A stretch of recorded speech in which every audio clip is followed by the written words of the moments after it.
एक आठवडा झाले त्यांच्या ऑफिसमध्ये सगळे काम लागले होते, कारण त्यांचे बॉस लंडनवरून इंडियामध्ये येणार होते. याआधी तो तिकडे बसून इकडचे काम करायचा, पण आता कायमचा इंडियामध्ये येत होता. त्यामुळे ऑफिसमध्ये गडबड सुरू होती, कारण त्यांच्या बॉसला सगळं काही परफेक्ट लागत होतं आणि तशा इन्स्ट्रक्शन त्याने आधीच दिलेल्या होत्या. आणि शेवटी तो दिवस उजाडला. आज त्याच्या बॉसची एंट्री ऑफिसमध्ये होणार होती. त्याचं ऑफिस म्हणजे काचेची भव्य उंच बिल्डिंग. त्या बिल्डिंगकडे कोणी पाहिलं तर प्रत्येकाच्या मनात एकच विचार येतो, तो म्हणजे मी पण या ऑफिसमध्ये काम करायला पाहिजे, म्हणजे सगळे स्वप्न पूर्ण होतील. एक एक करून सगळे चेक करत होते, काही राहिले तर नाही म्हणून. पुन्हा पुन्हा सगळं पाहत होते. तसे घाबरलेले पण होते, कारण आज खूप वर्षानंतर त्यांचा बॉस ऑफिसला येणार होता. सगळं काही त्याला आवडेल असंच होतं, पण मनात धाकधूक होती की सगळं ठीक पाहिजे. आणि आज जिला लवकर यायचे होते, नेमका तिला यायला उशीर होत होता. ती म्हणजे राधा सरदेसाई. ती धापा टाकत कशी तरी ऑफिसला पोहोचली होती. तिला माहिती होतं की आज लवकर यायचे होते, पण उशीर झाला होता तिला. ती येताच टीना आणि मयुरी तिच्याकडे रागाने पाहत, राधा अशी कशी ग तू? जेव्हा लवकर यायचे असते तेव्हा नेमकी उशिरा येतेस तू. बरं, आता आली आहेस तर सगळं एकदा चेक कर, नाहीतर आपला खडूस बॉस ओढायचा. राधा त्या दोघांकडे पाहत, आपल्या परीने आपण परफेक्ट केले आहे, मग कशाला घाबरायचं? ती तिच्या डेस्कवर बसत बोलते. तर ही आहे राधा सरदेसाई, आपल्या कथेची हिरोईन. राधा दिसायला खूप सुंदर. काळेशार डोळे, लांब लांब पापण्या, काळ्या गडद आयब्रो, लाल चुटूक ओठ, ओठांच्या वर असलेली सुंदर काळी तीळ तिचे सौंदर्य अजूनच वाढवत होती. आणि त्यात भर म्हणजे हसताना तिच्या गालावर पडणारी खडी. त्या खडीच्या सगळ्याच प्रेमात पडत होते. ऑफिसमधील काही तरुण मुलांनी तिला प्रपोज पण केले होते, पण आपल्या राधाने त्यांना नकार दिला होता. जेवढी दिसायला सुंदर तेवढीच स्वभावाने पण खूप प्रेमळ, सगळ्यांना आपलेसे करणारी. ती लॅपटॉप ओपन करून चेक करत होती. तोच तिथे नरेन पाटील येतात. नरेन पाटील राधाचे सिनियर होते, पण त्यांचा राधावर खूप विश्वास होता. राधा पण तिच्या कामामध्ये परफेक्ट होती. ते राधाकडे पाहत, पुढे काय करायचे आहे लक्षात आहे ना? हो सर, लक्षात आहे. पण सर, कधी नव्हे ते आज माझा जीव खूप घाबरत आहे. नरेन हसत, राधा तुझाच नाही, आपल्या ऑफिसमधल्या सगळ्या एम्प्लॉई आणि माझा पण जीव घाबरत आहे. पण काळजी करायची नाही, आपण सगळं काही नीट केलं आहे. तोच एक पिऊन पडत येतो आणि नरेन सरांना सांगतो बॉस आले आहेत. तसं नरेन सरांच्या चेहऱ्यावर टेन्शन येते. ते राधाकडे पाहत, राधा तुझे सगळे कामं राहू दे आणि तू माझ्यासोबत चल. राधा पण पडत त्यांच्या मागे जाते. ते खाली येतात तशा 2 BMW कार त्यांच्यासमोर येऊन थांबतात. एका गाडीमधून 4 ते 5 बॉडीगार्ड खाली उतरतात आणि मागच्या गाडीच्या चारही बाजूंनी उभे राहतात. त्यातील एक जण दुसरा कारचा दरवाजा ओपन करतो आणि रुद्र देशमुख खाली उतरतो. देशमुख नावाजलेल्या कंपनीचा मालक, दिसायला खूप हँडसम, उंचपुरा, जिममध्ये घाम गाळून कमावलेली बॉडी, डॅशिंग पर्सनॅलिटी आणि मुलींचा चॉकलेट बॉय, असा आपल्या कथेचा हिरो. नरेन आणि राधा बाहेर उभे होते. नरेनने रुद्रला वेलकम केले. रुद्रने पण थोडीशी स्माईल करून तो आत निघाला. जसा तो आतमध्ये जात होता तसे ऑफिसमधील सगळे त्याला वाकून वाकून पाहत होते, कारण आपला हिरो होताच तसा. ऑफिसमधील मुली तर खूप हॅपी होत्या, कारण त्यांचा बॉस एवढा हँडसम आहे. त्यांनी आतापर्यंत फक्त फोटोमध्ये पाहिले होते, पण आता त्या प्रत्यक्षात पाहत होत्या आणि त्यांना रुद्र खूप आवडला होता. तो एकटीच चालत लिफ्टजवळ गेला. त्यांच्या गार्डने फ्लोअरचे बटन दाबले. त्याची कॅबिन सगळ्यात वरच्या मजल्यावर होती. तिथून बरीच दूरवरची मुंबई दिसत होती. तो त्याच्या कॅबिनमध्ये आला आणि एक फाईल चेक करू लागला. तसं कामाच्या बाबतीत खूप कडक होता. वेळेवर काम झालेच पाहिजे आणि नाही झाले तर त्या व्यक्तीची काही खैर नसायची. तो एक फाईल चेक करत होता आणि त्याला काहीतरी आठवते. तो फोन लावून नरेनला त्याच्या कॅबिनमध्ये बोलावतो. काही वेळाने नरेन घाम पुसत त्याच्या कॅबिनच्या बाहेर उभा असतो. आज जाऊ की नको जाऊ विचार करत असतो. शेवटी एक दीर्घ श्वास घेतो आणि दरवाजाला टकटक करतो. त्याचा आतून आवाज येतो, कम इन. तसा तो आत जातो. आत येताच नरेन त्याला ग्रीट करतो. रुद्र त्याच्याकडे पाहतो, काहीच बोलत नाही. मिस्टर पाटील, तुम्हाला सांगितल्याप्रमाणे माझ्यासाठी एक असिस्टंट सांगितली होती. नरेश घाबरत, हो सर, आहे लक्षात, मी पाठवतो त्यांना. एवढं बोलून नरेन तिथून काढता पाय घेतो. केबिनच्या बाहेर येताच हुश, वाचलो बाबा, आणि त्याचं काम करायला निघून जातो. काही वेळाने राधा रुद्रच्या केबिनच्या बाहेर उभी असते. तशी ती पण घाबरली होती, कारण तिच्याकडे त्याच्या असिस्टंटची जबाबदारी आली होती आणि ती तर पार पाडावी लागेल. ती पण एक दीर्घ श्वास घेते आणि टकटक वाजवते. त्याचा कम इन आवाज येतो आणि ती फाईल घेऊन आत येते. तो तिच्याकडे पाहत पण नाही आणि पुन्हा फोन करून नरेनला बोलवतो. तोपर्यंत राधाने त्याला पूर्ण दिवसात काय काय शेड्यूल आहे ते समजावून सांगितले होते. तोच नरेन पण येतो. रुद्र नरेनकडे पाहत, मी काही बदल करायचे ठरवले आहे, त्याबद्दल तुम्हाला काय वाटतं, आणि तो एक एक करून सांगायला लागतो. राधा आणि नरेन शांतपणे रुद्रचं बोलणं ऐकत होते. नरेन त्यांच्याकडे पाहत, सर तुम्ही जे ठरवले आहे त्याबद्दल मी सगळ्या एम्प्लॉईंना मेल टाकतो. उद्यापासून तुम्हाला जसे पाहिजे तसेच होईल. नरेनचे बोलणे झाल्यानंतर तो राधाकडे पाहत, आणि मिस वॉटेवर, तुम्ही केबिनमध्ये आलात आणि शेड्यूल सांगायला सुरुवात केली. त्याआधी तुम्ही तुमचा इंट्रो द्यायला पाहिजे होता आणि नंतर पूर्ण दिवसाचे शेड्यूल सांगायला पाहिजे होते. राधाच्या लक्षात येताच ती खाली मान घालून सॉरी सर म्हणते. यापुढे असल्या छोट्या छोट्या चुका अजिबात होणार नाही याची काळजी घ्या. हो सर, ती घाबरत म्हणते. आणि तुम्ही माझ्या असिस्टंट आहात तर हळूहळू तुम्हाला माझ्या काम करण्याच्या पद्धती समजतील. राधा फक्त हो हो म्हणून मान हलवत होती. आणि मिस राधा, असं नाही आहे की ऑफिसची वेळ झाली तर तुम्ही निघायचं. मी जोपर्यंत ऑफिसमध्ये आहे तुम्ही पण माझ्यासोबत थांबायचं. मी सांगेल तेव्हाच घरी जायचं. बिचारी राधा फक्त हो हो म्हणत होती, कारण रुद्र खूप कडक आवाजात तिच्याशी बोलत होता. राधा तर रडकुंडीला आली होती, पण शांत उभी होती. नरेनला पण राधाबद्दल खूप वाईट वाटत होतं, पण तो काही करू शकत नव्हता. आणि मिस राधा, अजून एक, तुमच्या हातून काही हलगर्जीपणा झाला तर तो दिवस या ऑफिसमध्ये शेवटचा असेल हे लक्षात असू द्या. जा, निघा आणि आपले काम करा. तशी राधा तिची फाईल घेते आणि बाहेर येते. रुद्र रागाने नरेनकडे पाहत, तुम्हाला काय वेगळ्या भाषेत सांगावे लागेल? नाही सॉरी सर, एवढं बोलून तो पण बाहेर येतो. इकडे राधा बाहेर येऊन रडत असते, कारण रुद्र तिला खूप काय काय बोलला होता. त्याचं तिला खूप वाईट वाटत होतं. खरंच एक नंबरचा खडूस आहे. त्याच्यापेक्षा तर प्रशांत सर खूप चांगले होते. किती समजून घ्यायचे सर्वांना, आणि त्यांनी कधीच कोणाला त्रास दिला नाही. आणि हा खडूस आज पहिला दिवस असून एवढं बोलला. आता तर शेवटपर्यंत या खडूसच्या हाताखाली काम करायचं आहे. कसं होईल देवा? तोच नरेन राधाजवळ येत, राधा सावर स्वतःला, आणि खडूसने सांगितलेले काम कर. अजून लेट झाले तर तुला शिक्षा द्यायचा. राधा तिच्या अश्रू पुसते आणि तिच्या कामाला लागते. आज रुद्रचा पहिला दिवस होता, पण त्याने एकेकाला थाऱ्यावर घेतले होते. जो दिसेल त्याच्यावर बंदुकीसारखी फायरिंग सुरू होती. जणू काही मागच्या जन्माचा बदलाच घेतोय की काय असे सगळ्यांना वाटत होते. रुद्रच्या धाकाने सगळे त्यांचे काम करण्यात मग्न होते. ऑफिसची वेळ झाली तसे एक एक करून एम्प्लॉई घरी जात होते. राधा मात्र शांतपणे तिचं काम करत होती, कारण तिच्या बॉसची ऑर्डर होती की जोपर्यंत तो ऑफिसमध्ये आहे तोपर्यंत तिला थांबावं लागेल, म्हणून ती तिचं काम करत थांबली होती. एक एक करून सगळे निघून गेले. आता ऑफिसमध्ये रुद्र आणि राधा दोघंच होते. 8:30 वाजून गेले होते, पण रुद्र त्याच्या केबिनमधून बाहेर यायचं नाव घेत नव्हता. राधा घड्याळाकडे पाहत, हा खडूस काय पूर्ण दिवसाचं काम आजच करणार आहे का? तोच रुद्र तिला बाहेर येताना दिसतो. रुद्र तिच्याकडे न पाहताच निघून जातो. तो गेल्यानंतर राधा रागाने, कसला खडूस आहे? इथे मी थांबले आहे, एका शब्दाने बोलला नाही आणि पाहिले सुद्धा नाही. स्वतःला काय समजतो काय माहिती. ती पण तिची पर्स घेते आणि घरी जायला निघते. बिचारीला घरी जायला चांगलाच उशीर झाला होता. त्यात तिला रिक्षा पण मिळत नाही. कशी तरी एक रिक्षा मिळते. राधाच्या मनात विचार सुरू असतात तिच्या घरच्यांचे, कारण आज तिला घरी जायला बराच उशीर झाला होता आणि घरी जाऊन काय होणार याची कल्पना तिला होती. इकडे रुद्रसुद्धा त्याच्या BMW मध्ये बसला आणि घरी जायला निघाला. ट्रॅफिक लागल्यामुळे त्याला पण घरी पोचायला उशीरच झाला. त्याची गाडी गेटमधून आत आली. त्याचे घर कुठले? त्याचा पॅलेस होता.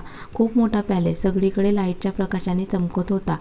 तो चालत आत येतो आणि त्याच्या बुटांचा टकटक आवाज ऐकून घरात सगळीकडे शांतता होते. त्याचे 70-75 वर्षाचे आजी आजोबा सोफ्यावर बसलेले होते. रुद्र आत येताच त्यांच्याकडे पाहत, बाळा किती उशीर? आजी आजोबांचा आवाज ऐकून रुद्र त्या दोघांजवळ जात, तुम्ही झोपला नाही अजून? आता या वयात जास्त जागरण करायचे नाही, आराम करायचा. आजीच्या गालाला हात लावत तो म्हणाला, आराम कसला आराम? इथे आम्हाला प्रशांतची खूप काळजी वाटते. सतत त्याचा विचार करून झोप येतच नाही. प्रशांत आणि तुझ्यात जमीन आसमानचा फरक आहे. पण तू शुद्धीत आहे आणि प्रशांत शुद्ध हरपलेला आहे. प्रशांतसाठी किती डॉक्टर काय काय उपाय केले, पण त्याला कुणाचा गुण आला नाही. त्याच्या रूममध्ये एका मेलेल्या माणसासारखा निपचिप झोपलेला आहे. जरा म्हणून हालचाल नाही आहे. आता मला आशा आहे ते तुझ्याकडून, पण तू पण आमचे बोलणे मनावर घेत नाही. रुद्रला समजते आजी आजोबा काय बोलणार आहे. तो दोघांकडे पाहत, आजी आजोबा तुमच्या एका शब्दाने मी इंडियामध्ये आलो, पण आता मला म्हणू नका की आम्हाला नाचून बघायचे आहे. आजी आजोबा मला अजिबात लग्न करायचे नाही आहे. तो विषय सोडून तुम्ही माझ्याशी बोलू शकतात. त्याने स्पष्ट शब्दात आजी आजोबांना सांगितले. अरे पण असा किती दिवस एकटा राहणार आहेस? आपल्या आयुष्यात कोणीतरी पाहिजे आपली साथ द्यायला. आता बघ, आम्ही एवढे म्हातारे झालो तरी एकमेकांना साथ देत आहोत. आमची खरंच खूप मनापासून इच्छा आहे तुझं लग्न व्हावं म्हणून. रुद्र हसत, आजी आजोबा, लोक माझा स्वभाव बघून मला नावं ठेवत असतात, कोण का आणि कशासाठी माझ्यासोबत लग्न करेल? हे बघ रुद्र, तू लग्नाचा एकदा नक्की विचार करावा आणि आता म्हणशील तर आता पण आम्ही तुला मुलगी दाखवू शकतो. तो त्याच्या हाताच्या घड्याळात पाहत आता 11:15 वाजता. आजी आजोबा असतात आणि कोणाला तरी आवाज देतात. तोच कोणीतरी चालत येताना त्याला दिसतं आणि तो तिकडे पाहतो तर एक मुलगी आजी आजोबांजवळ येऊन थांबते. रुद्र, ही सारिका आहे बघ, तुला शोभून दिसेल अशीच आहे, आवडली का तुला? आजी, आता वेळ काय झाली आहे आणि तू हे काय करत आहे? आणि ही सारिका, हिने तोंडावर एवढा मेकअप फासला आहे ना, म्हणून ही एवढी सुंदर दिसत आहे. खरं तर ही अजिबात सुंदर नाही आहे आणि सुंदर मुली बिना मेकअपमध्ये पण खूप सुंदर दिसतात. हिच्यासारखी नाही. हिच्याकडे बघून तरी असे वाटत आहे की हिने एका आठवड्याचा मेकअप एकाच दिवसात फासला आहे. रुद्रचे बोलणं ऐकून सारिकाला खूप राग येतो. ती पाय आपटत निघून जाते. रुद्र पण आजी आजोबांकडे पाहत, तुम्ही माझ्या लग्नाचा विचार न केलेला बरा राहील. एवढं बोलून तो पण त्याच्या रूममध्ये निघून गेला. फ्रेश होऊन सोफ्यावर बसला आणि कसला तरी विचार करत होता. खरं तर त्याला पण प्रशांतची काळजी वाटत होती. त्याच्या मनात प्रशांतचे विचार चालू असतात. तोच त्याला काहीतरी आठवतं आणि तो मोबाईल काढून काहीतरी टाईप करतो आणि त्यानंतर त्याचा आवरायला जातो. इकडे राधा पण तिच्या घरी पोहोचली होती. ती आज जायला खूप घाबरत होती, कारण त्या घरात तिचं होतं तरी कोण? तिचे काका काकू तिला खूप त्रास देतात. त्या भीतीमुळे ती आज जात नव्हती, पण किती वेळ बाहेर राहणार म्हणून ती हिंमत करून आज जाते. एक पाऊल टाकते तोच तिच्यावर बंदुकीसारखी फायरिंग होत होती आणि राधा पण मुकाट्याने सगळं बोलणे ऐकत होती. काका तिच्याकडे रागाने पाहत, तू आजकाल खूप मनमानी करत आहेस. ही काय वेळ आहे का घरी यायची? राधा त्यांना ऑफिसमध्ये जे काही झालं ते सगळं सांगते, पण तिचं कोणी ऐकूनच घेत नाही. काकू तिच्याकडे रागाने पाहत, राधा, आजपासून तुझ्यासाठी या घराचे दरवाजे बंद. तू आताच तुझं सामान घे आणि इथून काढता पाय घे. राधा रडत, काकू, एवढ्या रात्री मी कुठे जाऊ? ते तुझं तू बघ. राधा त्यांना खूप विनवणी करत असते, पण ते दोघं तिचं काही ऐकून घेत नाही. शेवटी राधा तिचं सगळं सामान पॅक करते आणि एका आशेने काका काकूंकडे पाहते, पण ते दोघं तिच्याकडे न पाहता त्यांच्या रूममध्ये निघून जातात. राधा रडत रडत तिचं सामान घेऊन रस्त्याने चालत असते. रात्रीचे 12 वाजले होते. माणसं मुलं सोडली तर रस्त्याने तिला एकही मुलगी बाई दिसत नाही. काही माणसं पण तिच्याकडे खूप विचित्र नजरेने पाहत होती. राधा त्यांच्यापासून नजर चुकवत पुढे पुढे जात होती. तोच तिच्या मागे एक मुलगा चालत जात असतो आणि राधाला समजते, पण ती त्याच्याकडे दुर्लक्ष करते आणि पुढे चालत असते. तो मुलगा तिच्याजवळ जातो आणि तिचा हात पकडतो. तशी राधा त्याच्याकडे रागाने पाहत, सोड मला. पण तो मुलगा तिचा हात सोडत नाही आणि हसून म्हणतो, हा हात सोडण्यासाठी पकडलेला नाहीये.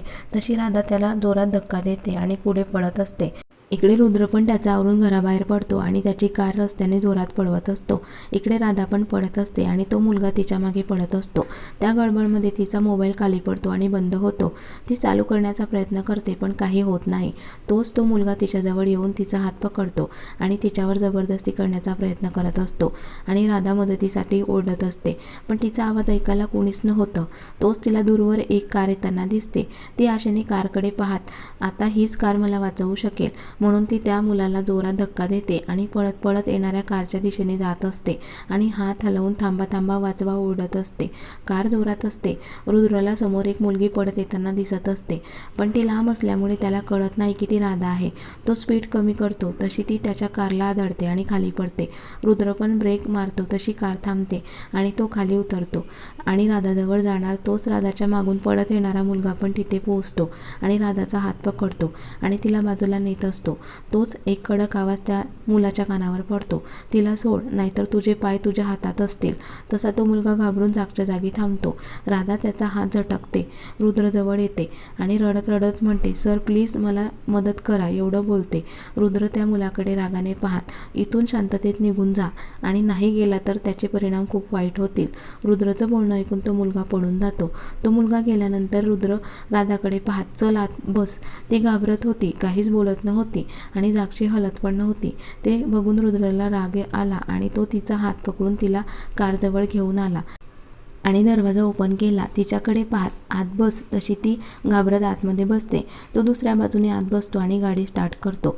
तिच्याकडे पाहत, कुठे राहते सांग मला, मी सोडतो तुला. तरी राधा काहीच बोलत नाही. तो जनाने ओरडत, काय फालतूपणा आहे. तुला बोलता येतं ना, मग मी काय विचारतोय सांग मला. राधा विचार करत सरांना काय सांगू, ती काहीतरी बोलायचं म्हणून त्यांना सांगते. माझं घर थोडं पुढे गेल्यानंतर आहे.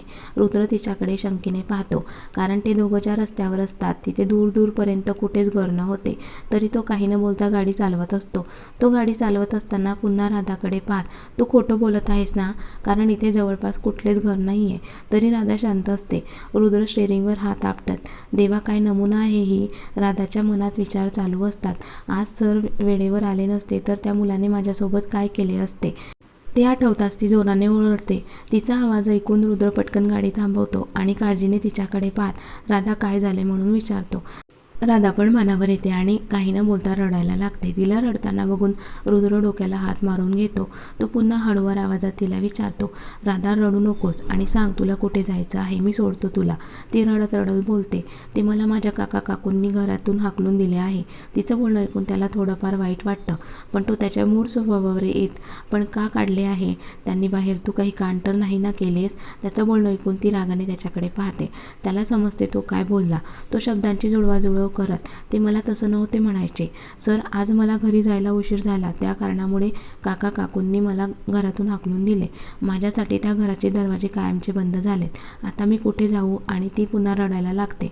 रुद्र काहीतरी विचार करत, तू शांत हो आणि हे रडणं आधी बंद कर. त्याच्या करारी आवाजात तो बोलत होता. तशी राधा शांत होते. तो विचार करतो आणि गाडी स्टार्ट करतो. काही वेळाने तो तिला घेऊन एका मोठ्या हॉटेलसमोर येतो. राधा फक्त पाहत असते. तो गाडी पार्किंग करतो आणि तिच्याकडे पाहत उतर म्हणतो. राधा गोंधळून, पण तुम्ही मला इथे का घेऊन आला आहे. तू एवढ्या रात्री कुठे राहणार, म्हणून मी तुला इथे घेऊन आलो आहे. सर तुम्ही हे काय बोलताय, मी नाही येणार आतमध्ये. माझा गैरफायदा तुम्ही घेतला तर. तिचं बोलणं ऐकून त्याला खूप राग येतो. अगं ये, तुझी मदत म्हणून तुला इथे घेऊन आलो, तर मनाला येईल ते बोलशील का. माणुसकी म्हणून तरी विश्वास ठेवायचा आणि आता एक शब्दसुद्धा बोलायचा नाही. गुपचूप माझ्या मागे यायचं. राधा हो म्हणून मान हलवते. काय असेल राधा आणि रुद्रचे भाग्य, दोघं एक होतील का, बघूया पुढील भागात. आणि कथेचा हा भाग कसा वाटला कमेंट करून नक्की कळवा. आणि व्हिडिओला लाईक, शेअर आणि लाईव्ह मराठी स्टोरीज चॅनलला सबस्क्राईब करायला विसरू नका. धन्यवाद.